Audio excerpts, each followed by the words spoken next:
Greetings, everyone. Welcome once again to the Oz and Crew Reviews podcast. I'm here once again with my co-host, Mad Matt, Good evening.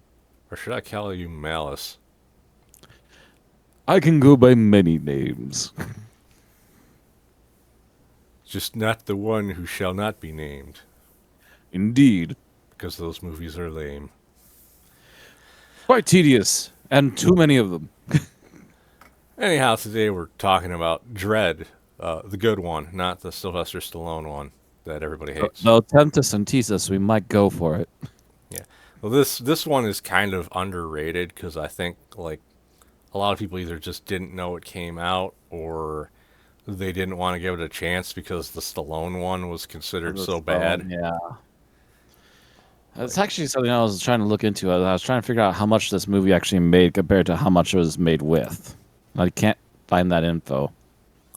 yeah, that to me that says it probably wasn't considered a massive success because usually when they're happy with the money they made, that Well, information's easy to find. I'm only checking Wikipedia, so it might be just that it's buried somewhere and I'm not seeing it. Um.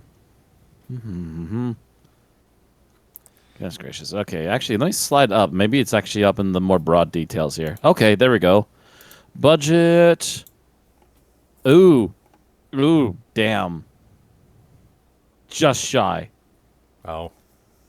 The budget was somewhere around 30 million and the box office was 41. So I mean it made its budget back at least. It just wasn't a smash success. Yeah, well also they probably lost money on um all the marketing, etc. Although to be fair, how much marketing did they actually do for this movie? I'm not sure because like I said, I barely even knew it happened. I only So I'm watched. wondering if maybe the budget wasn't that high on the marketing, and maybe it did get closer to actually making it than it seems like. Because usually when marketing comes into getting involved with budgets, it's double. You also got to factor in that the box office numbers don't include the money they made from video sales.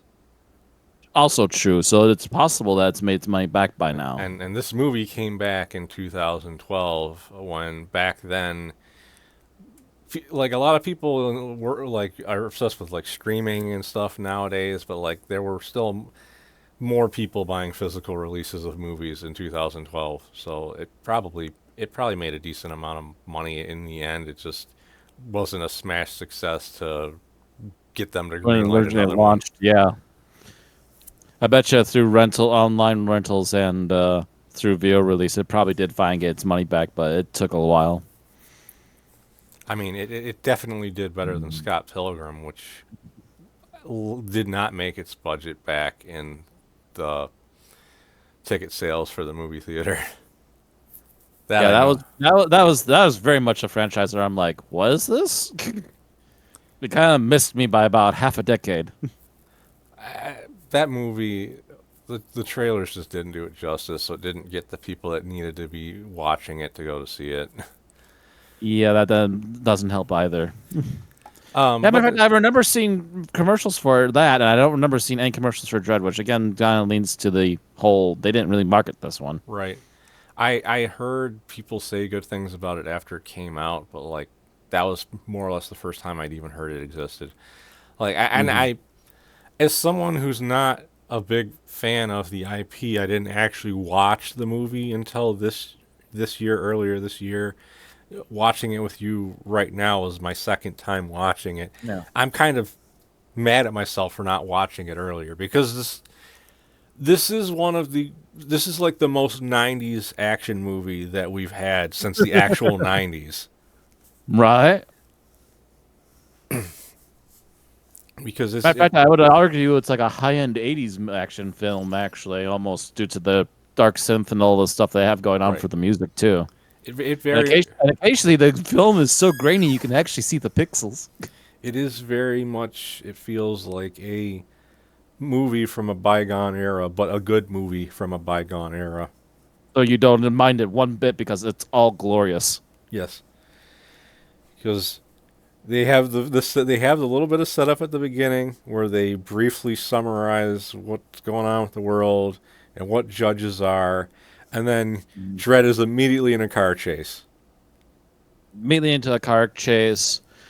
And then after that, they immediately introduce the drug, which then immediately introduces the main villain, who is a woman, evil antagonist named Mama, who used to be, I believe it was an ex-hooker, and she did in her pimp after he messed up her face, essentially. Yep. Long story short, she makes an example of some low-level goons who are just trying to sell a quick drug and weren't part of her gang.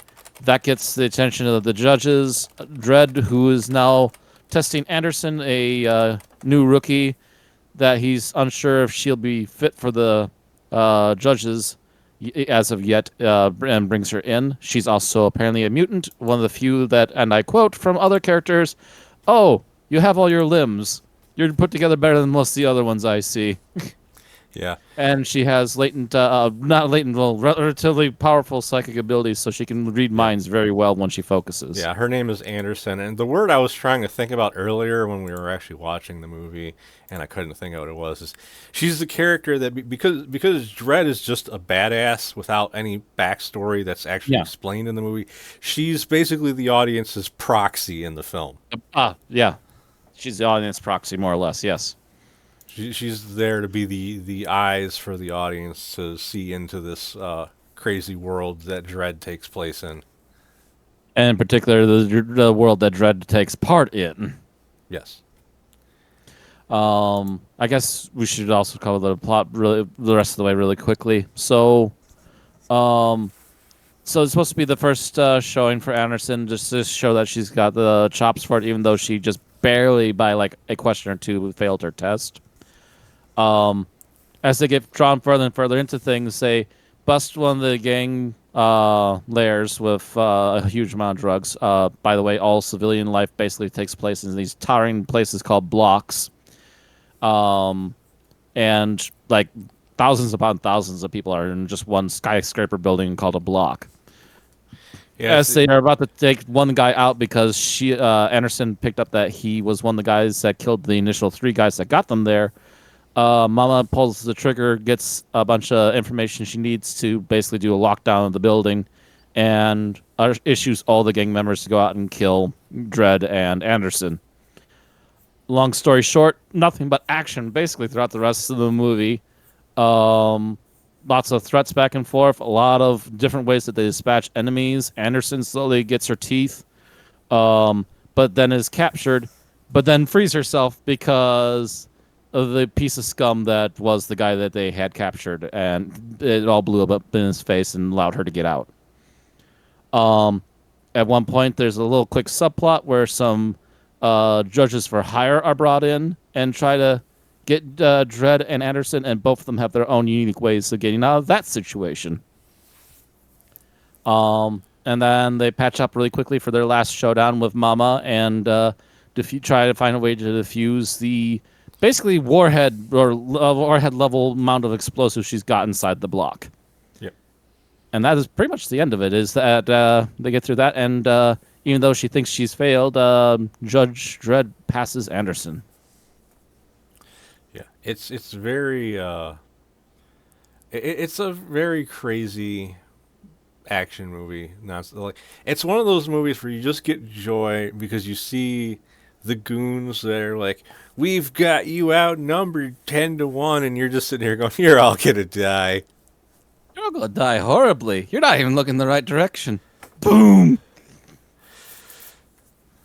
Like it was the best one of the great parts early on was when they were cornered in that room and Dredd's telling them to surrender. You have 20 seconds to comply, and they're like, "We got you outnumbered. Ain't nobody complying to shit."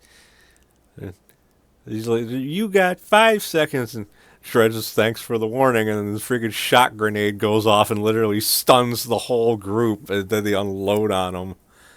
Mm-hmm. They just march in and unload on the punks. Yeah, they basically turned them into like fish in a barrel. Yep.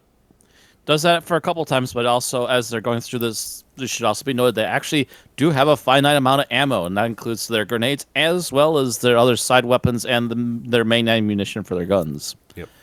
So it does start to get pretty crickled near the end. As a matter of fact, I believe at the end they've basically stolen the goons' guns I in order think to have ammo. I think at the end, near the end, Anderson has a machine gun she took off of one of the goons, and Hmm. I think Dredd probably took the ammo from one of the other judges they killed. Maybe. I can't remember. I'd have to have a Because closer look at his gun at the end. he still had a judge gun at the end, so I think he So it's very possible he got more ammo off those guys. yeah, he either took their ammo or he must have took their gun, and because he was a judge, it recognized him as someone that was authorized to use the weapon, which was Yep. how Anderson actually got out of being captured. Is because one of the thugs tried to shoot her with with her own gun, and it exploded and blew his arm off. Mm-hmm. That was She allowed her, yeah, priceless. basically to free herself, shoot up him, and then cut her bindings, and then shoot up a couple more guys, and then continue her way out. Because And yeah, that guy is a complete and total idiot. I think one of the greatest things about this, though, overall, is, you know, we talked about this, I think, before we even watched it. You knew this going in.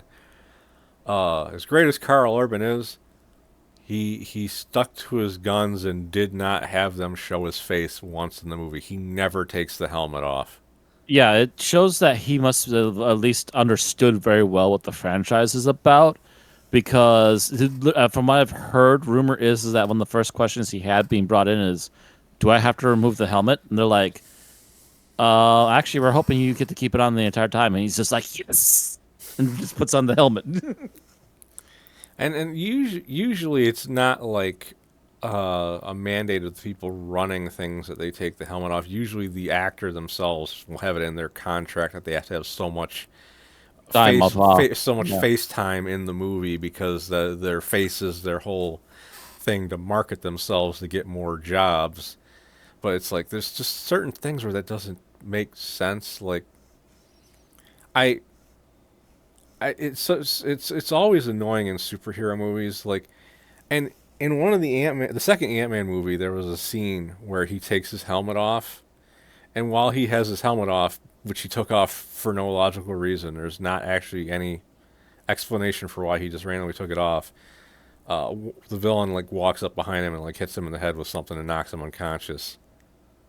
It's like that wouldn't have been possible if Ant Man didn't take his helmet off because it wouldn't have been No a direct blow reason. to his head. And Mm-hmm. it's like and they didn't write it as a joke. It was just literally just the character having a moment of being stupid for no reason. I don't understand why they did that. Uh, but it's like Oh, oh yeah. They must have not put any money into advertising the movie. By the way, I just saw here at the very end, Urban criticized the film's marketing campaign, saying the film had, and I quote, "zero audience awareness. Nobody knew the movie was even being released. Dread represents a failure in marketing, not filmmaking." Bingo, big time, huge. admittedly though, 30 million is pretty small for a budget for a movie that looked this good. Oh yeah. Oh, that's also the other thing too to mention about this. This was a visually very impressive movie. But I think the reason they were able to get visually impressive is because, as far as I'm aware, most of this was on set. Like they would do stuff digitally to help enhance things, add some extra color or flair, or help with the slow mo that added more digital effect to it. By the way, drug called slow mo, and they actually do slow motion and very shiny stuff when they do it. Um, as far as I'm aware, that's all the money that they needed to throw into the visual budget is for the stuff like that. And most of this was just like on set, redress the floor that they're on, and it's another floor now, kind of stuff.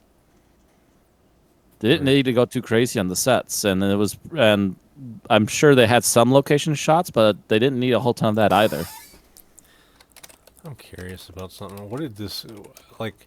I can see it only got like a 7 from critics, but I want to see what did What the fans feel. what was the audience score for it on Rotten Tomatoes? Because that I think gives you a better idea of the overall opinion of it. Oh, Rotten Tomatoes is like actually says it has a higher critical score than it does on IMDb because Rotten Tomatoes says it's got an 80%, but a 72% audience score. I'm That's confused. weird. I'm confused now. Then again, Uh, Rotten Tomatoes probably wasn't as popular of a website when this came out as it is now. Rot, Rotten Tomatoes was very popular back when I was in college in '03. Actually, if anything, its popularity waned because it's such a bought up show media Hollywood thing. Let me go here to Metacritic. Dread. Yes, 2012. Thank you. Metascore 60, user score 8.6 out of 10. Okay, that sounds more like what I would have That expected sounds from the more like it. audience. Yeah. That sounds more like what I'm expecting out of the audience here. Uh, But Reviews. This was better than we remember. Dread works because it's an action flick with a wide appeal that takes risks it doesn't need to. It, My favorite movie of all time. Amazing characters, story, cast, tone, and industrial music and effects. I'd actually call it dark synth music, but still, yes. I'd say overall how well received this movie was, especially compared to the Sylvester Stallone movie, at least with people that actually saw it, should have been a sign for people making things like the Halo TV show, where maybe we shouldn't just randomly reveal the face of a character who, in their source material, never revealed their face. Right. But yeah, because Dredd is just enjoyable because he's just a badass and he mostly just says what he needs to say and is to the And point. moves on. Where, Mm-hmm. whereas like Very blunt. whereas like as Anderson is the actual relatable character here, and I like her as a character too. Like she was well written. She the whole caring about the poor people while Dredd might not necessarily think about those things because he's not from that kind of area or whatever. Mm-hmm. Um, but when she says she wants to make a difference because she grew up in a place like that, he he doesn't necessarily disagree with her. He just says admirable. Yeah, just a very blunt, kind of quiet, admirable, and moves on. Yeah, he's he never really says anything particularly demeaning to her. He might like question why she wants to do things a certain way, but he never like really scolds her for any of her decisions or anything like that, which you'd almost expect to from such a dark brooding kind of character. But he never Oh, does. here's one for us. Since again, we've only recently watched this movie now. As a sci-fi lover, I really can't believe I skipped this movie for 10 years. This action is great and brutal. The atmosphere is very good, and even the story, while simple, is well written. Both main characters grow through the movie, especially Cassandra, Miss Anderson. Bleh. What did I just call her? Anderson? No. No, yeah. You called her Cassandra. I don't know if that's her first name, but they mainly just call her Anderson through most of the Yeah. movie. No, I'm not simping when I say that I actually feel for her. I think female protagonists have been treated badly. Read more. Well, I mean, they tend to be treated badly when they're also written badly. Yeah, have been treated badly in Hollywood. There are dozens of attempts to make women badasses. However, because the excellent writing, Cassandra feels like a real badass person. She needs to prove her. She needs to prove herself to the judge and doesn't do that with writing or whining or complaining. She actually learns through the process. Yeah, And they, proves herself and does what she needs to do. Judge is also a badass, by the way. He feels like a Batman, a bit too much, but who cares? Sure, he has some corny lines, but his voice makes up for it. I'd say the only real complaint about them is the villain is a bit weak. The story gives out. She only gives out orders and a small background story for her, and possibly among top 5 films that I've seen. Ooh, quite high praise.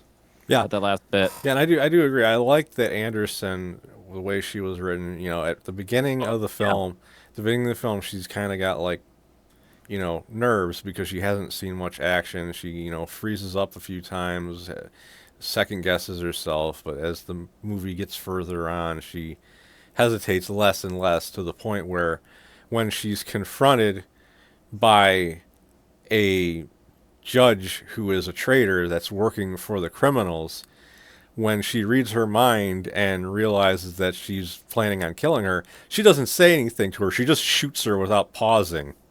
Yep. Doesn't even give her a chance. Just goes, nah, hell no.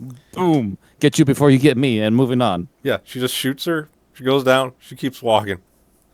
Yep. So like you get to see her evolve as a character throughout the movie. That's a well written character. Yes. There's a lot of writers in more recent movies, which is the funny thing is because this is from 2012. Yeah. A lot of writers in more recent movies want to write a female character who's perfect from the get-go and then has no room for growth, and it's just not interesting. Stagnant, boring, cookie cutter character that no one wants anymore. Bye. Like I wanted to like Rey in the Star Wars movies. Oh, yeah. But like She suddenly became way too perfect right at the very end, and I'm like, well, are we going to address that in the next movies? No, she gets worse. Okay. right, like, and the thing is, like, the issues that with the like I didn't even have that much of an issue with Force Awakens until I saw the other movies, and it retroactively made Force Awakens worse. Yeah, that's a thing that happens. Lasai, Doctor Who. Because then you're like, oh, this thing that happened in the first movie that felt kind of like a writing hiccup was not No, was not a actually an hiccup. Was issue. not a hiccup. It was just a sign It of was a things warning to come. flag. Yeah. This wasn't a hiccup. This was a warning flag. Dang it. But it's like, yeah, there's plenty of movies that have good female protagonists. This This is a strong Underworld, contender. yeah. The first Underworld. Oh, yeah. I remember the first Underworld. I haven't sadly seen any of the sequels. I don't know how good they get or bad they Well, get. I have all of them digitally, so we can get to that at some point. Oh, goody junk drops. The only weird one in that whole thing is the third out of the 5 movies is actually like a prequel that doesn't have Oh. any of the main characters in it. Isn't that the one tied to the werewolves? Yeah, it's called I think it's called Rise of the Lycans. Yeah, technically it's the background for the first movie to understand why there's a war between the vampires and werewolves in the first place. But anyways. Anyway, yes. There were like they made, I understand why they used the drug slow-mo in this, because it gave them a reason or an excuse to Slow-mo the action. yeah, to abuse the slow-mo effect, which probably doesn't cost as much as a lot of other special effects they could have done. At least not these days. All you need is the right lighting and a camera that does it, and you're just going to town. And that gave you some crazy kill shots on some of the characters. Oh, yeah. Like, we haven't really talked about it. This movie's got a lot of gore in it. So It will show you bullet wounds literally in slow time several points. yeah, you see someone have a bullet go through their face in slow motion, and you're just like, I wonder if this is where the more recent Mortal Kombat movies got some of their fatality ideas from. Or not Mortal Kombat movies, Mortal Kombat games. Because some of those have gotten like absurdly ridiculous. But we mentioned the main villain. Yeah, Mama, like that little snippet you read was kind of a weak villain. Like they make sure She's you a simplistic villain. They gave her some decent depth and all, but she doesn't really do much other than Right. threaten her tech guy to keep him in line and keep him doing everything she needs him to do. they write her just enough that you fucking hate her guts and want to see her die. Oh yeah, But aside from they, that, they gave her they gave her a slight pinch of sympathy for what she suffered as a hooker, but then immediately doubled over on, oh no, now she's a terrible person. Yeah. She just keeps going. because I don't think we really mentioned how disturbing it was the way she made examples out of people at the beginning of the movie. That's what led to the plot starting. Was Mm, there's this drug in the movie that we've mentioned, it's slow mo. It makes it, whoever uses it, it feels like they're going in slow motion. And there were people that were trying to move in on her turf that were selling drugs. They decided to make an example out of them. They skinned them and then threw them off the balcony from the top of a 200-story building after making them take a shot from slow mo. So they were falling to their deaths, and it probably felt like an eternity before they actually hit the ground. yeah. That's fucking disturbing. The Absolutely messed up, and then the best part is that Dredd does the exact same shit back to her. minus the skinning her part. Minus the skinning, but she gets a nice, long, Yep. painful, slow dive, and she gets to see all the things she's messed up because she just couldn't let go. Yeah, because her way to try and get out of things was she had the top 50 floors rigged with explosives that were tied to a device that was hooked up to her pulse, so that like if her heart stopped, it would detonate the explosives. Well, Dredge figures, well, it's only connected to the top 50 floors. If she falls all the way to the bottom of the 200 floors, the monitor will probably be out of signal range from the explosives.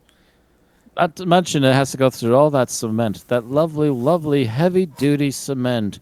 That there's a lot less cement when you're up against the outside wall, and they couldn't get a radio signal through to the judges. Yeah, So, yeah, what does that do to your little bomb signal when it's that far away now? yeah. That was Not reaching. Yep, bye. As a matter of that. fact, at the end, as the thing goes off, you just see Dredd at the top going, "Yep," and turn around and keep going. Yeah.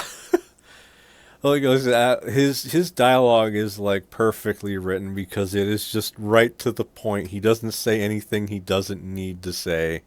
Hmm. Um, I think that's about all we can really say about it. Yeah, the rest of it's just gushing. I mean, it's a picturesque movie, very well made, very well designed. Almost like I said, outside of extra touches, almost everything as far as I'm aware, is all on screen. A lot of that gore is probably digitized to at least some degree, but again, the slow mo helps it actually look a lot better than probably what it would look in a normal janky, uh, purely CGI way. Because you actually do have the actors on set, etc., taking the supposed hits, just that they're digitally adding more to it. While I did defend some of the Matrix sequels, I would never particularly recommend people go out of their way to see them. This is a movie I would suggest anyone who wants to see Oh a yeah, good action movie should go out of their way to see, especially because yeah. it's a standalone If you movie. as we've said that from our own personal experience, and as we literally just read off of freaking Metacritic, people slept on this movie. We've slept on it too long. It needs more attention. Go out, buy it, rent it. It's out there. It's available and ready to go. And it's going to be a heck of a lovely little ride to go romping on. And as far as I'm aware, I haven't heard anything recently, but I keep hearing that they still want to keep the cast on, and they're still trying to work out either a sequel movie or a TV series for this. Here's hoping that Carl Urban's current success with The Boys will help with that. Right? And hopefully that will actually help this get going again. So, Because anyways, that's going to be it. next year is the last season of The Boys, so his schedule will be pretty open after that. Yeah, so maybe we can set up some stuff ahead of time. Knock on wood. So next time we're going to be talking about a this will kind of be like a throwback to the original episode of The Outhouse, because the first thing we watched was a bad movie involving Dungeons and Dragons and Jeremy Irons. Next time we're going to watch Aragon, which is another bad movie involving dragons and Jeremy Irons. Well, then, and in Jeremy Irons' terms, Have a good one, everyone.